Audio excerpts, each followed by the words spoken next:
మళ్ళీ ఏ షో తను చేయకపోయినా కూడా ఇప్పటికీ స్టిల్ టచ్లో ఉన్నారా మీరంతా? నువ్వు ఉన్నావు టచ్లో? టచ్లో ఉన్నాను కానీ నేను మెసేజ్ చేయను. ఎందుకు? నాకు భయం, రిప్లై ఇవ్వకపోతే మళ్ళీ బాధపడతా. నెంబర్ ఉంది, అప్పుడు మెసేజ్ చేశాను. నా బర్త్డేకి మేడం మెసేజ్ చేసింది, అంటే నేనే చెప్పిన మేడం నా బర్త్డే అని. నువ్వే మెసేజ్ పెట్టి మళ్ళీ ఆ మెసేజ్ పెట్టిందని ఫస్ట్ అది చెప్పి తర్వాత ఇది చెప్తున్నావు. మేడం నాకు మెసేజ్ చేసింది, దానికంటే ముందు నేను మెసేజ్ చేసిన మేడం బర్త్డే అని చెప్పి, నా బర్త్డే అని చెప్తే మేడం బాగోదని మిస్ చేసింది. విష్ చేయకపోతే బాగోదని మేడం వీడియో పెట్టింది నాకు. వీడియో పెడితే నేను ఇన్స్టాలో పెట్టుకున్నా. ఇంకా మళ్ళీ బర్త్డేకి నేను అడగలేదు, ఎందుకంటే పాత వీడియోనే ఉంది కానీ అదే పెట్టుకుంటున్నా. మళ్ళీ అడిగి తీసేది కదా అని. ఓకే, నాగబాబు గారు అసలు నేను ఎప్పుడు టచ్లో లేదు సార్ తోటి, అంటే జబర్దస్త్లో కూడా నాకు టచ్లో లేదు. అప్పటికి జడ్జెస్ సార్ కాదు, వెళ్ళిపోయారు. నేను ఎంట్రీ ఇచ్చే ఉంది. పటాస్లో నేను ఉన్నాను కాబట్టి జబర్దస్త్ సెట్టే రాలేదు నేను. నాకు సార్ని ఇప్పటివరకు స్టిల్ నేను కలవలేదు ఒక్కసారి కూడా. నరేష్ అబ్బా, నా ఫేవరెట్ వాడు. మేమే మొత్తము ఈవెంట్స్కి అక్కడ ఇక్కడ షూటింగ్స్ ఎక్కడున్నా మేమే అందరం ఉంటాం కాబట్టి నాది, జిత్తు అన్నది, నరేష్ది, బాబు అన్నది, సందీప్ అన్నది, మాదంతా ఒక గ్యాంగ్ అన్నమాట అని నేను అనుకుంటా. వాళ్ళు అనుకునేవాళ్ళే తెలియదు. నాకైతే వాళ్ళతో ఉన్నప్పుడు ఈ ప్రపంచాన్ని మర్చిపోయినట్టు అనిపిస్తుంది. నాకెందుకో వాళ్ళ మీద ఒక మంచి అంటే నా వాళ్ళు అన్న ఫీలింగ్ వస్తుంది. ఎప్పుడు వాళ్ళతో 24 hours మాట్లాడాలనిపిస్తుంది. వాళ్ళు కూడా నన్ను ఎప్పుడు అమ్మాయిగా చూడలేదు, అంటే మాలో ఒక అబ్బాయి అని అనుకుంటారు వాళ్ళు, అంత ఇష్టపడతారు నన్ను కూడా. నీకు క్రష్ అనేది ఎవరి మీద రాలేదా? రాలే నాకు. బిగ్ బాస్ రాజ్ అంటే క్రష్ అని విన్నా నేను. క్రష్ కాదు, నా ఫ్రెండ్ వాడు. ఎప్పుడు నేను క్రష్ అని చెప్పలే. హౌస్లో చెప్పేవాడు కదా క్రష్ అని. హౌస్లో నేను చెప్పలే. వాడు బాగుంటాడని చెప్పిన, ఆ ముక్క వాడితోనే చెప్పిన. అది నువ్వు మంచిగా ఉంటారా, హీరో మెటీరియల్ అని చెప్పిన. ఇప్పటికీ అది చెప్తా నేను. క్రష్ అని ఎవరు లేరు. క్రష్ అని అట్లీస్ట్ ఎప్పుడైనా ప్రవీణ్ పేరు చెప్పొచ్చు కదా. ఎవరి పేరు? ఎప్పుడైనా ప్రవీణ్ పేరు చెప్పొచ్చు కదా. క్రష్ కాదు కదా, లవ్ కదా. క్రష్లే లవ్ అవుతారు కదా. చూడంగానే క్రష్ వచ్చింది కదా ఆ టైంలో. ఓకే, మళ్ళీ అడుగు, ఇప్పుడు చెప్తా. అనిసార్లు అడగదు, ఎక్స్పెక్ట్ చేయకు. ఓకే ఓకే, నెక్స్ట్ ఈ బిగ్ బాస్ వాళ్ళ దగ్గరికి వచ్చేద్దాం. మీ విన్నర్ దగ్గర స్టార్ట్ చేద్దాం. రేవంత్ టచ్లో లేడు, బట్ చాలా మంచోడు. ఇన్ కేస్ టచ్లోకి వస్తే బాగా మాట్లాడతాడు. ఓకే, గీతు టచ్లో లేదు. ఇప్పుడు 2 షోల ద్వారా షోల దగ్గర మాట్లాడింది, బట్ ఒకప్పుడు మాట్లాడినంత ఇప్పుడు మాట్లాడలేదు. ఎందుకు? గొడవలు కాదు, గ్యాప్ వస్తే అంతేనేమో అని నాకు అనిపించింది. గ్యాప్ రావడం రీజన్ ఏంటి? వాళ్ళు పిలిస్తే నేను వెళ్ళకపోవడం, అంటే మింగిల్ కాలేకపోవడం. అదే నా తప్పు ఉంది ఫస్ట్, దాని తర్వాత దాని తప్పు. సత్య టచ్లో లేదు. అప్పుడప్పుడు టచ్లో, మొన్న షూటింగ్ ద్వారా సేమ్ టచ్లోకి వచ్చింది. బట్ ఆ రోజు చాలా బాగా మాట్లాడుకున్నాం. ఫస్ట్ ఎలా మాట్లాడుకున్నాము ఆ రోజు కూడా అంతే మాట్లాడుకున్నాం. ఎలా అంటే నాకు మార్పు అనిపించలేదు. ఈయన టచ్లో లేదు, కానీ నేనే టచ్ చేస్తూ ఉంటాను అప్పుడప్పుడు. రిప్లై లేట్గా ఇస్తుంది, నేను 10 పెడితే 2 ఇస్తుంది. బట్ ఇప్పటివరకు కలవలేదు. బయటకు వచ్చిన తర్వాత కలుద్దాం బేబీ అని నేనంట, ఓకే అంటది, మళ్ళీ టచ్లోకి రాదు. అది కలుద్దాం అంటే నేను ఓకే అంట, మళ్ళీ నేను టచ్లోకి పోను. శ్రీహాన్ టచ్లో లేడు. మొన్న ఏదో షూట్లో కనిపించిండు, కానీ 2 నిమిషాల కంటే ఎక్కువ మాట్లాడలే. ఎవరినైనా టచ్లో ఎందుకు? ఇంకా ఎవరు టచ్లో లేరు అసలు, ఎవరు లేరు అసలు టచ్లో. ఎవరు టచ్లో లేరు, రాజు తప్ప. రాజన్న మాట్లాడతాడు అప్పుడప్పుడు, రాజు కూడా టచ్లో లేడు. అప్పుడప్పుడు టచ్లో, రాజు ఫుల్ టచ్లో ఉంటాడు.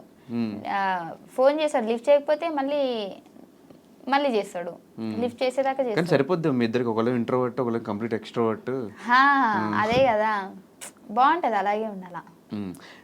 అండ్ ఇలాగే ఈ మధ్యకాలంలో ఈ బెట్టింగ్ యాప్స్ ప్రమోషన్స్ బాగా ఎక్కువైపోయినాయి కదా, దాని మీద నీ ఒపీనియన్ ఏంటి? ఇప్పుడు చేసావు అట్లా బెట్టింగ్ యాప్స్ ప్రమోషన్స్?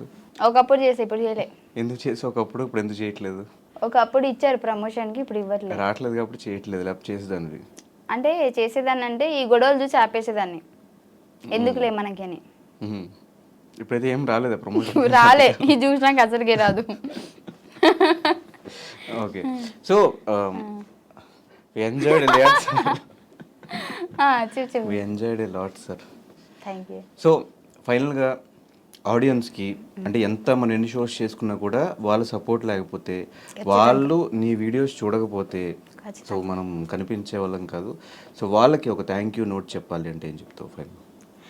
నేనైతే ఇంకా నువ్వే చెప్పినావు థ్యాంక్ యూ చెప్పాలంటే థ్యాంక్ యూ నోట్ నేమో ఓకే ఓకే నాకేమో ఏం చెప్పాలో అర్థం కాదు. ఓకే ఓకే ఓకే నాకు తెలిసి నీ ఇంటర్వ్యూస్లలో ఇదే నీకు రివర్స్ అయినట్టు అనిపిస్తుంది బెడ్స్ అదే ఏం ఆడితే నువ్వు చెప్పావు థ్యాంక్ యూ, నేను ఎక్కడ థ్యాంక్ యూ చెప్తా, థ్యాంక్ యూ నోట్ చెప్పు అన్న, థ్యాంక్ యూ నోట్ అంటే అందరినీ నువ్వు ఆడుకుంటావు కదా నేను ఆడుకోవాలని ప్రిపేర్ చేసిన. కవర్ డ్రైవ్ బాగుంది, నైస్. నాకు డ్రైవింగ్ రాదు. ఓకే ఓకే సో నన్ను సపోర్ట్ చేస్తున్న వాళ్ళందరికీ థ్యాంక్ యూ సో మచ్. ఎందుకంటే నిజం చెప్పాలంటే ఫస్ట్ నేను ఈ వీడియో రిలీజ్ చేసినప్పుడు ప్రవీణ్ తోటి చాలా నెగిటివ్ వస్తుంది, అమ్మో ఏమైపోతుందో, బట్ అయినా సరే ఫేస్ చేయాలి. ఎందుకనంటే ఇంకా ముందైనా సరే ఖచ్చితంగా చెప్పాల్సిందే కదా, అప్పుడు ఎందుకు ఇప్పటి నుంచే దాన్ని స్లోగా తగ్గించుకుంటూ వద్దామని చెప్పేసి నేను చేశాను కదా. సో అక్కడ కూడా చాలా మట్టికి చాలామంది పాజిటివ్గానే రెస్పాండ్ ఇచ్చారు. కొంతమంది క్లారిటీ లేదు, నువ్వు క్లారిటీ వచ్చేదాకా చెప్పు అని అన్నారు. కొంతమంది ఒక 10% నెగిటివ్గా మాట్లాడారు అంతే. సో నాకైతే చాలా హ్యాపీగా ఉంది, ఎందుకంటే నన్ను నమ్మి నేను చెప్పిన దాన్ని కూడా మీరు యాక్సెప్ట్ చేస్తున్నారు అండ్ నాకు ఇప్పటికీ సపోర్ట్ ఇస్తున్నారు. నేను కొత్తగా ఛానల్ పెట్టాను కదా, సో దానికి కూడా మీరు సపోర్ట్ ఇస్తున్నారు, నాకైతే చాలా హ్యాపీగా ఉంది. సో మీ సపోర్ట్ ఎప్పుడు ఉండాలని కోరుకుంటున్నా. ప్రతి ఒక్కరికి నన్ను సపోర్ట్ చేసిన వాళ్ళందరికీ thank you so much. And నా గురించి పాజిటివ్గా ఆలోచించినా నెగిటివ్గా ఆలోచించినా వాళ్ళు నా గురించి ఆలోచిస్తున్నారు కదా, సో అది నాకు హ్యాపీ. నెగిటివ్ ఏం లేదులే, ఎంటర్టైన్ చేస్తున్నావు కదా అందరు, నీళ్ళలోకి వెళ్ళిపోయి ఫోన్లోకి వెళ్ళిపోయి. కాదు, రీసెంట్గా ఏ సినిమా చూసావు? కల్కి సినిమా గురించి 1 minute ఇంగ్లీష్లో చెప్పు, నీకు ఎలా అనిపించింది ఏంటి అని. నేను కల్కి చూడలే. చూసావు? చెప్పు, అందుకే అడిగా ఫస్ట్ చూసావు సినిమా గురించి చూసా చెప్పాను. రెడీ 1 3 2 1. అది దేవుని గురించి కదా, నాకు అంత దేవుడి గురించి ఏంటి, అది పురాణాల గురించి. అదే నాకు చెప్పడానికి రాదు, అంటే అది తెలీదు. సరే, అంతకుముందు ఏం సినిమా చూసావు? అంతకుముందా ఇంకేం చూడలే. లైఫ్లో సినిమాలే చూడలేదా? చూసా కానీ స్టోరీస్ మర్చిపోయాను. సరే, జబర్దస్త్ గురించి మీ టీం గురించి చెప్పు, బుల్లెట్ భాస్కర్ టీం గురించి. Bullet Bhaskar team is very good because 5 months there na.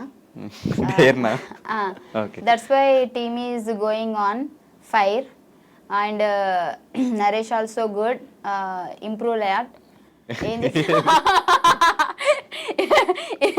Improved a lot. It's mean improved what?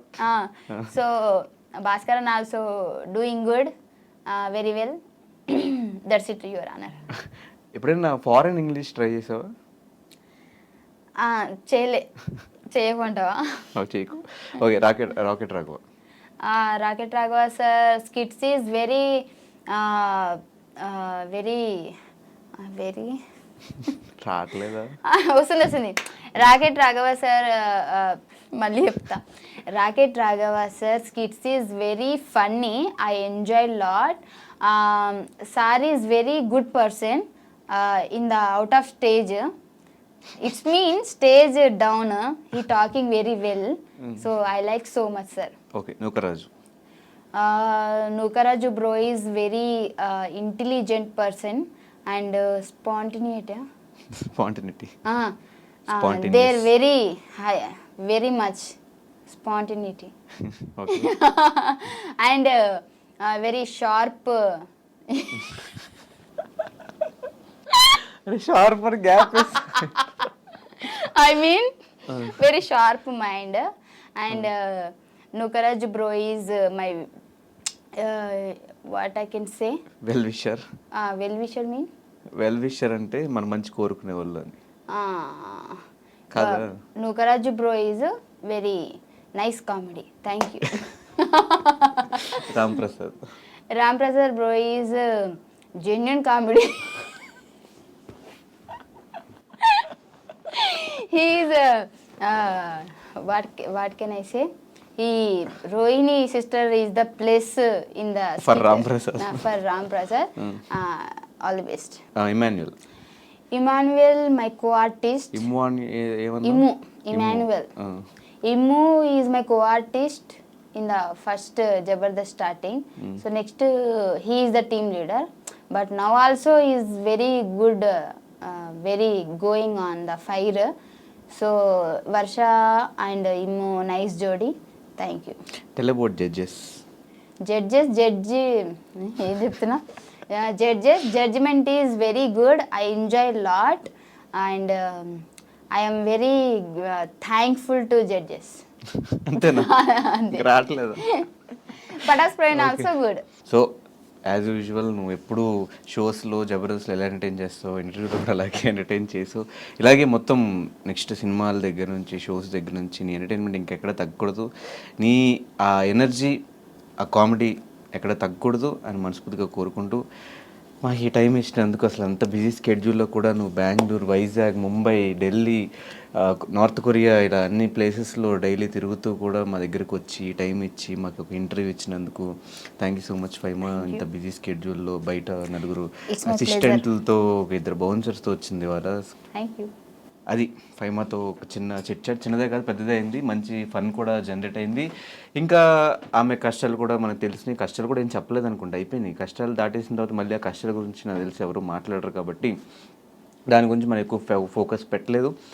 Interview మీకు నచ్చినట్టయితే లైక్ చేయండి, కమెంట్ చేయండి, షేర్ చేయండి. అండ్ ఫైమాకి ఎప్పటిలానే సపోర్ట్ ఇస్తూ ఉండండి. Thank you so much. Signing off.